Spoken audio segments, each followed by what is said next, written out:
Robert Schuler said, "Tough times never last, but tough people do." You, I, and every adult at this time knows that whatever we're going through now will be over someday. How bad will it get? Or who will survive? We may not know, but we sure know that the economy will be fine again. And in fact, some people will be richer after this crisis. In today's video, we want to look at some important skills needed to become richer after this pandemic. If you're new here, consider subscribing so you won't miss other exciting videos like this. 1. Focusing on others. There's this biblical story about David when his enemies invaded his home and took away all his wives and belongings. As he ran after them to deliver his household, he saw a person on his way, dying. The normal thing for David to have done was to ignore the dying person because he has to be fast in order to rescue his family. David, however, did the opposite of that. He waited and helped the dying man. Fortunately for him, the dying man happened to be one of the people who actually invaded David's home, and to repay him for his kindness, he gave David every information he needed to catch up with his enemy. The lesson in this story is very simple. Most times, the way to win in life is to pay attention to other people's problems. Everyone knows that this is crazy, yet it is the way. Whenever we're in crisis, the first thing we want to do is to keep to ourselves and think about our problems all day. The problem about this strategy is that almost all the time, the solution to your problem is in other people's problem. Zig Ziglar said, "You'll get all you want in life if you help enough people to get what they want." You can solve all your problems in life if you help enough people solve theirs. The problem about this is that to help others, you have to stop thinking about yourself 23 hours a day. You have to stop focusing on your pains, your loss, and your calamities. You have to focus on the losses and pains of other people and think about how you can be the solution to these problems. As you must have known by now, there are no two ways people make money other than by monetizing a solution to other people's problem. When this pandemic and economic crisis is over, the people that will win are not those who spend 20 hours every day crying because of their pains. The people that will win and become richer are those who take some time to focus on other people's problems and look for solutions to those. 2. Emotional intelligence. When a crisis like this happens, it's not usually the war against our physical bodies, but against our minds and emotions. Panic, fear, worries, and other negative emotions are the real enemy. At a time like this, that's why you need to be emotionally intelligent. So, what does it really mean to be emotionally intelligent?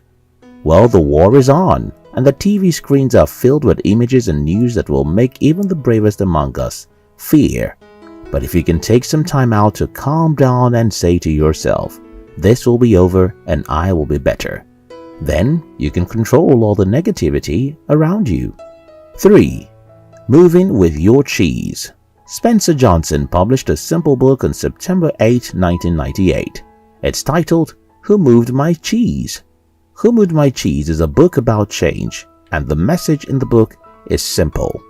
Change is inevitable in life, and the faster you can move with change, the better your life will be. Jack Canfield said, "Change is inevitable in life. You can either resist it and potentially get run over by it, or you can choose to cooperate with it and adapt to it and learn how to benefit from it." Every recession leaves the world a little different. Most people hate that because it does bring some discomfort. The best way to benefit from bad times is to stop fighting what you cannot change.